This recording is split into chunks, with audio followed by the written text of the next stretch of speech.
Juni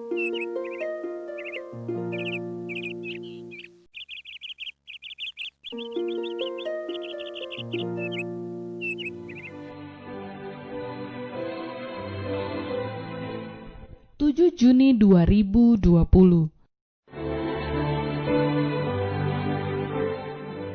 Anda sedang mengikuti renungan pagi Pulang ke Rumah oleh Ellen G. White, di mana setiap pagi sepanjang 1 tahun mengajak Anda untuk mempersiapkan diri yang terbaik akan saat kedatangan Tuhan Yesus yang kedua kali sudah dekat, di mana perselisihan, sakit penyakit, penderitaan, kesedihan, air mata akan berakhir. Berbahagialah hamba-hamba yang ketika Tuhan mereka datang akan ditemukan berjaga-jaga.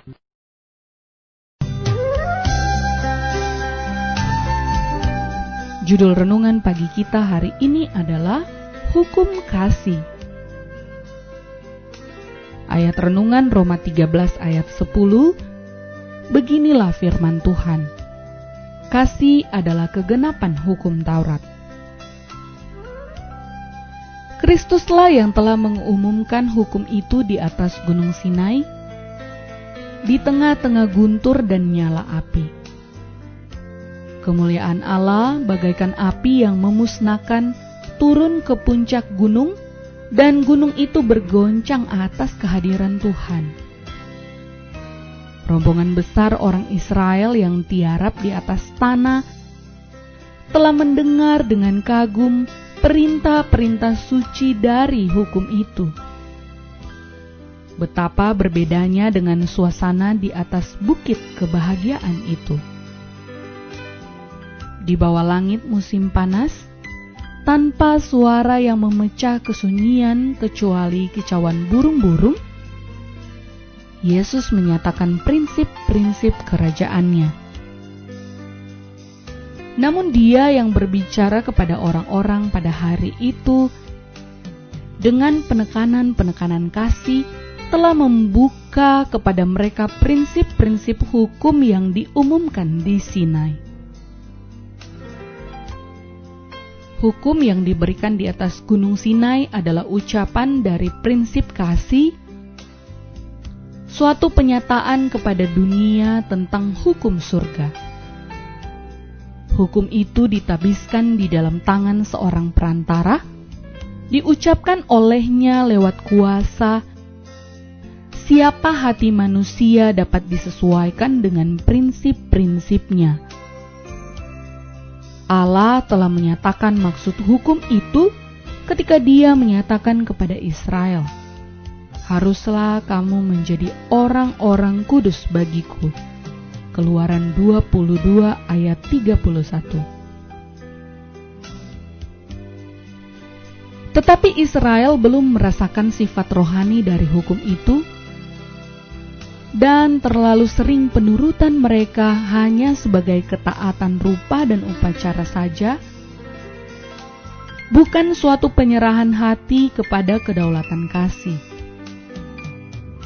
Ketika Yesus dalam tabiat dan pekerjaannya menunjukkan kepada manusia sifat-sifat Allah yang suci, penuh kebaikan dan bersifat kebapaan, dan menunjukkan ketiadaan nilai dari penurutan upacara belaka,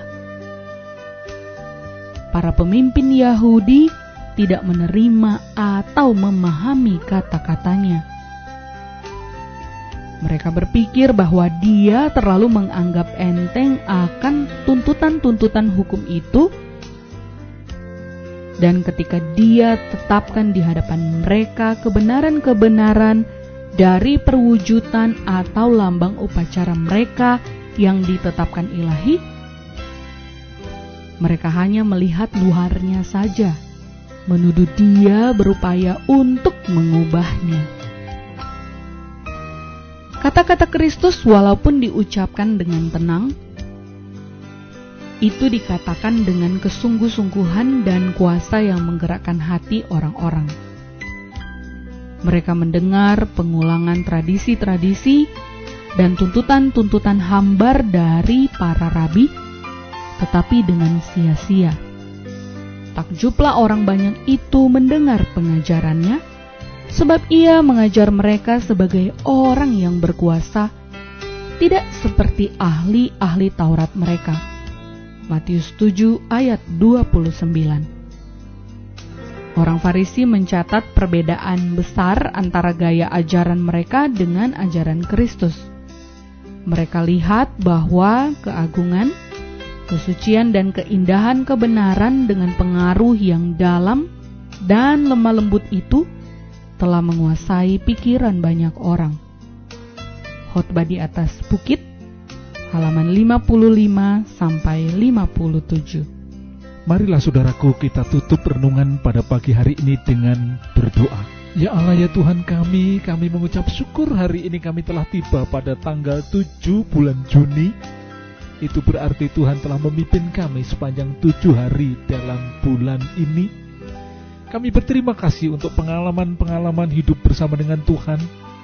Kami berterima kasih untuk cinta kasih Tuhan yang selalu menjadi bahagian kami.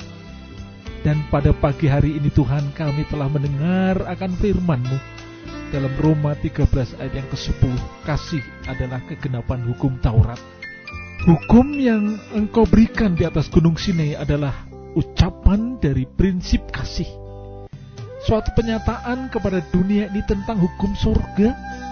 Dan tolonglah kami Tuhan, agar kami sebagai umat-Mu, Engkau akan tolong untuk menghidupkan firman Tuhan itu di dalam kehidupan kami. Terima kasih Tuhan. Amin. Demikianlah renungan pagi kita hari ini. Nantikanlah renungan pagi besok dengan judul Hukum Tuhan itu kekal. Salam sehat, Tuhan memberkati.